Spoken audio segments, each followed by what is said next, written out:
समोसे हो या पकोड़े, दही बड़े हो या पापड़ी चाट, किसी भी किस्म के स्नैक के साथ आप इस चटनी को बनाएंगे तो इंशाल्लाह हर तरफ से तारीफ़ पाएंगे।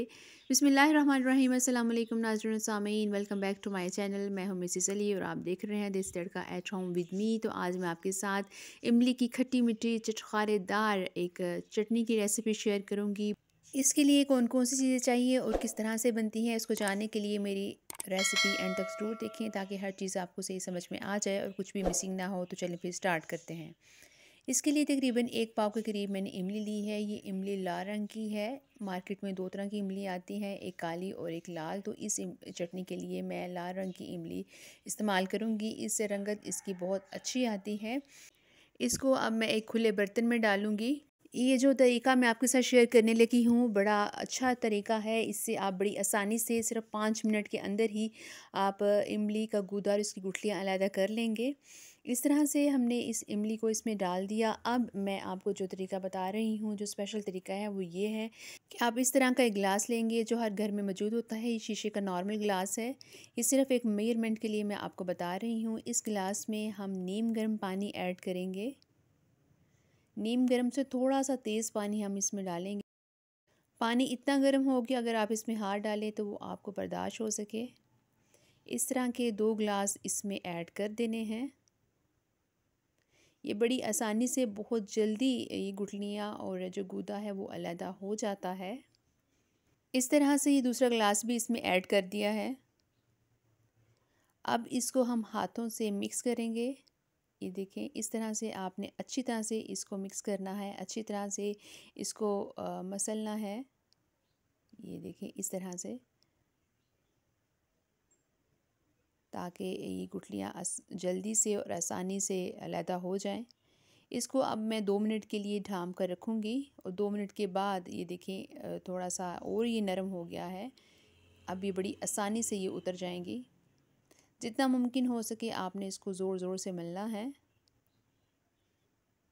ये बहुत आसानी से बहुत जल्दी ये अलहदा हो जाएंगी। रमज़ान का सीज़न आ रहा है, आप इस चटनी को बनाइएगा। ये बहुत मज़े की बनती है। 1 दिन पहले 2 दिन पहले आप इसको बना कर रख देंगे, ये बिल्कुल भी ख़राब नहीं होगी। अब इस तरह से इसको मैंने मिक्स करने के बाद अब इसको छानना है। तो इसके लिए जिस बर्तन में इसको बनाना है उसी बर्तन में मैं इसको छानूंगी। डायरेक्ट इसको छान लेना है। इस तरह से आप छन्नी रख लें। कोई भी आपके पास अगर ये वाली छन्नी नहीं है तो जिससे आप आटा छानते हैं उससे भी आप ये काम कर सकते हैं। बारीक सुराखों वाली अगर आपके पास टोकरी है तो आप उसमें भी इसको छान सकते हैं। इस तरह से हमने इसको चम्मच की मदद से हिलाना है ताकि जो इसका पल्प है, जो इसका गूदा है, जो पानी है, वो इसमें से निकल जाए। इस तरह से छान लेने से, इस तरह से करने से जो पल्प है, जो हमें इमली है, वो बड़ी अच्छी और बड़ी स्मूथ टेक्सचर में मिलेगी। ये अमल आप ज़रूर कीजिएगा। अगर आप इस तरह से नहीं करना चाहते तो आप इसको हाथों से मसलने के बाद इसकी गुठलियाँ जब इसकी अलहदा हो जाएं तब भी आप ये प्रोसीजर कर सकते हैं। लेकिन इसमें भी आपको बाद में इसको ब्लेंड करना पड़ेगा, तो बेहतर है कि आप ये तरीका ही इस्तेमाल करें। अब इसमें जो पानी है वो 1 गिलास और मैंने रखा है, वो थोड़ा थोड़ा करके इसमें ऐड करूँगी। टोटल इसमें 3 गिलास जाएंगे।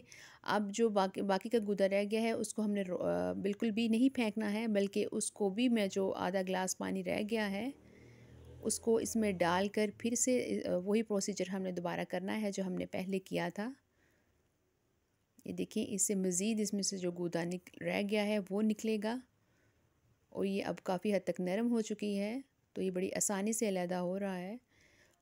इसी तरह से हम इसको मिक्स करने के बाद ये गूदा भी हम अलहदा कर लेंगे। देखिए, गुठलियाँ बड़ी अच्छे से ये बाहर निकल आई हैं।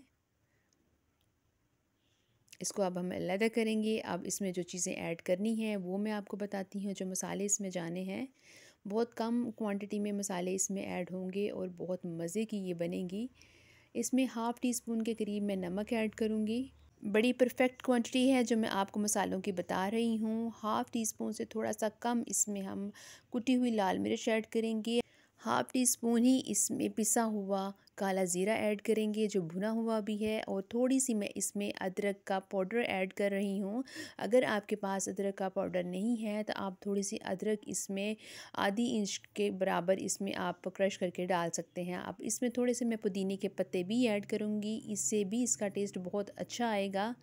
7 से 8 पुदीने के पत्ते लेंगे और इस तरह से इसको बारीक काट कर इसमें ऐड कर देंगे।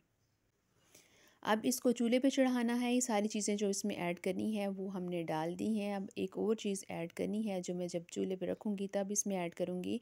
फ्लेम को ऑन करने के बाद जब ये थोड़ा सा गर्म हो जाए तो इसमें गुड़ ऐड करना है। जी, इसको चीनी से नहीं बनाना बल्कि गुड़ से हम इसको बनाएंगे, तो गुड़ से ही इसका टेस्ट बहुत अच्छा होगा, बहुत लाजवाब इसका टेस्ट आता है। आप चाहें तो इसमें चीनी भी ऐड कर सकते हैं। गुड़ की क्वांटिटी इमली से थोड़ी सी ज़्यादा होगी, यानी अगर 250 ग्राम एक पाव के करीब इमली है तो 300 ग्राम इसमें हम गुड़ ऐड करेंगे। इसको मीडियम टू लो फ्लेम पर हम कुक करेंगे। तकरीबन 25 मिनट में ये बनेंगी और 20 से 25 मिनट इसको लगते हैं। आहिस्ता आहिस्ता ये गाढ़ी होना शुरू हो जाएगी। ये देखें, बड़ी अच्छी परफेक्ट हमारी इमली की चटनी तैयार हो गई है। इसकी निशानी ये है कि नीचे से इस तरह से गाढ़ी होना शुरू हो जाएगी, चम्मच के साथ चिपकना शुरू हो जाएगी। तो इसका मतलब है कि इमली की चटनी तैयार हो गई है। इसको ज़्यादा आपने गाढ़ा नहीं करना है क्योंकि ये ठंडा होने के बाद भी गाढ़ी होगी। तो इसी मौके पर मैं जो फ्लेम है वो ऑफ़ करूँगी।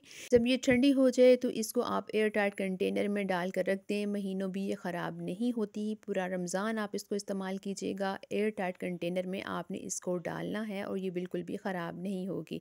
इसकी कंसिस्टेंसी ऐसी ही होगी। ये रनिंग कंसिस्टेंसी में ये तैयार होती है। बहुत मज़े की बनती है, बहुत कमाल की बनती है। इसका फ़ीडबैक मुझे ज़रूर दीजिएगा। उम्मीद है आपको मेरी ये रेसिपी पसंद आई होगी। अगर आई है तो इसको लाइक करें और मेरे चैनल को ज़रूर सब्सक्राइब करें। अल्लाह ने चाहा तो एक नई रेसिपी के साथ आपकी खिदमत में फिर हाज़िर होंगी। तब तक अपना और अपने प्यारों का बहुत सा ख्याल रखें। अल्लाह हाफ़िज़।